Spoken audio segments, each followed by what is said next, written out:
രണ്ട് ഉദാഹരണം നോക്കിയിട്ട് വാക്യത്തിലേക്ക് പ്രവേശിക്കാം. മറ്റൊരാൾക്കിഷ്ടപ്പെടാത്ത കാര്യം നമ്മൾ ആവർത്തിച്ചു ചെയ്യുകയാണെങ്കിൽ വഴക്കുണ്ടാക്കാൻ താൽപ്പര്യമില്ലാത്ത ആൾ ഇങ്ങനെ പറയും, എന്നറ ക്ഷമയെ പരീക്ഷിക്കരുതെന്ന്.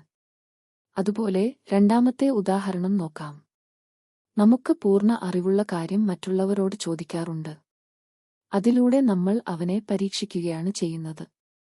ഇനി മത്തായി 4:7 വാക്യത്തെക്കുറിച്ച് ചിന്തിക്കാം.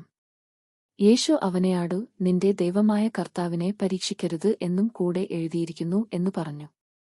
ദൈവത്തിനർ സഹായത്താൽ നമുക്ക് എന്തെങ്കിലും കാര്യം ചെയ്യുവാനും പറയുവാനും സാധിക്കും.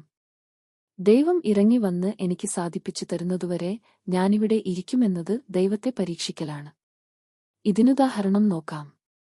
ഒരാളുടെ നെഞ്ചുവരെ വെള്ളം വന്നപ്പോൾ ദൈവം രക്ഷിക്കുമെന്ന് പറഞ്ഞു ഇരുന്നു. വഞ്ചിയും ബോട്ടും ഹെലികോപ്റ്ററും വന്നിട്ടും ദൈവം ഇറങ്ങി വന്ന് രക്ഷിക്കുമെന്ന് പറഞ്ഞു ഇരുന്നു. വെള്ളത്തിലവൻ ചത്തു. ദൈവത്തെ കണ്ടപ്പോൾ പരാതി പറഞ്ഞു. അപ്പോൾ ദൈവം, ഞാൻ നിനക്ക് കൈയും കാലും തലയും എല്ലാം തന്നിട്ടുണ്ട്. അതുകൂടാതെ രക്ഷപ്പെടാനുള്ള സാഹചര്യങ്ങളൊരുക്കിയെന്ന് പറഞ്ഞു. പ്രിയ ദൈവമക്കളെ, ഇങ്ങനെ ചെയ്യുന്നത് ദൈവത്തെ പരീക്ഷിക്കലാണ്. ദൈവം ശക്തിമാനാണെന്ന് അറിഞ്ഞിട്ടും ഒരാവശ്യവുമില്ലാതെ യേശു ചാടിയിരുന്നുവെങ്കിൽ കൈയും കാലും ഒടിയുകയും ദൈവത്തിൽ നിന്ന് ഈശോ അകലുകയും ചെയ്യുമായിരുന്നു. പിശാചിന് അതാണ് വേണ്ടത്.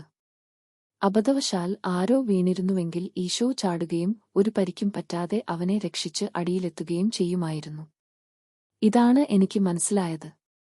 ഓരോ വാക്യവും കണക്ട് ചെയ്ത് പ്രവർത്തിച്ചാൽ ജീവിതം മാറും.